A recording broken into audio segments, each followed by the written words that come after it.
Jimmy Butler's 37-point performance Monday in a game in which he was questionable to play because of back issues was an old-school demonstration of determination and grit.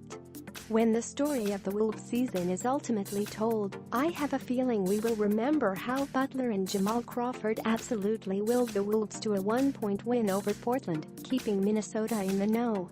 4 spot in the West, pushing its record to 18-13, and changing the tenor of a homestand that would have been 2-3 and disappointing with the loss to 3-2 and upbeat with a win. Butler's final offensive play, though, when he drove baseline, got fouled near the rim and made 2 free throws for the winning margin, was a nice mix of old school and new school.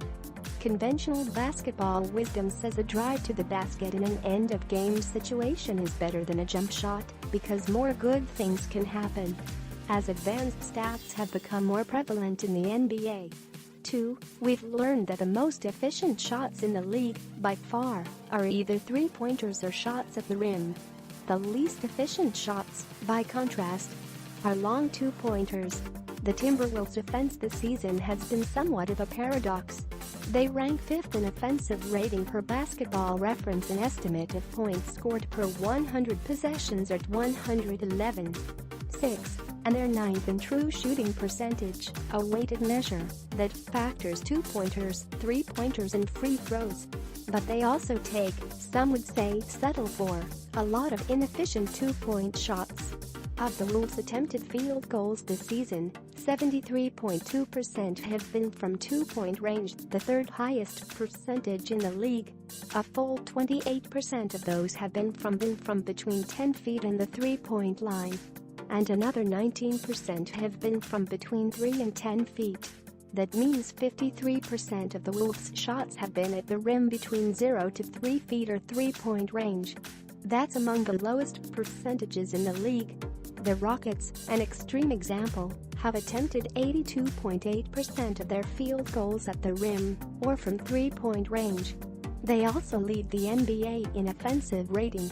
Generally, all those shots, even the 3 to 10 footers, are much lower percentage shots than shots at the rim or three-pointers. NBA teams, on average, are shooting 39.4% from 3 to 10 feet, 41% from 10 to 16 feet, and 40% from 16 feet to the three-point line. The Wolves are among the best NBA teams from 3 to 10 feet, 42.1%, thanks in large part to Jimmy Butler shooting 50.8% from that distance and Karl Anthony Towns shooting 45.1% from that distance. The Wolves are excellent when they get to the rim, shooting 70.2% on those shots, third best in the NBA. But by percentage of overall attempts, Minnesota lags at number 22 in terms of shots taken at the rim, 26.1%. Those numbers suggest the Wolves have a good offense despite their drawbacks. They finish well and close, and they get to the free throw line at a high rate. But they could be even better if they didn't settle for as many mid-range to long two-pointers. In this regard, the finger can be pointed at a lot of players. But the biggest culprit might be Butler's wingmate Andrew Wiggins.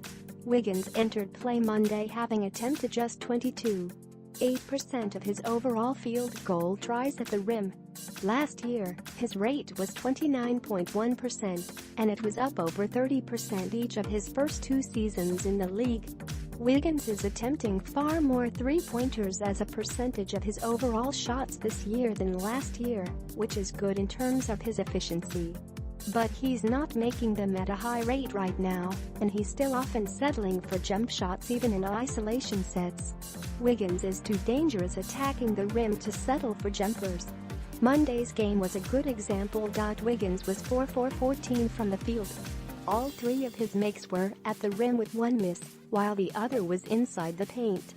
He was 3-for-4 at the rim, 1-for-3 between 6 and 10 feet, 0-for-4 on mid-range shots between 13 and 20 feet, and 0-for-3 from three-point range. So just 50% of his attempts, 7 of 14, were at the rim, or from three-point range. He was 3 of 7 from that distance. Another 50% of his attempts were the less efficient two-pointers, and he made just 1 of 7 of those. By contrast, 8 of Butler's 11 field goal makes were from inside the paint, including 5 layups or dunks.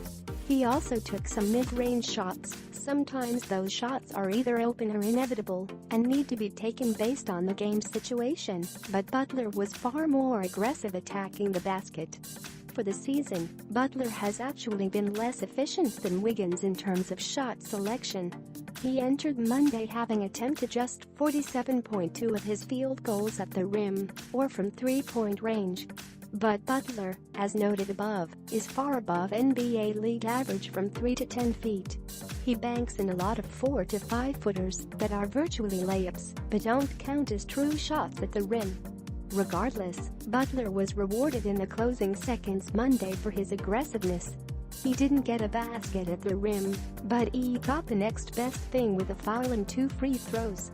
Butler needs to keep that up and have Wiggins follow his lead if the Wolves are going to turn a good offense into a great one.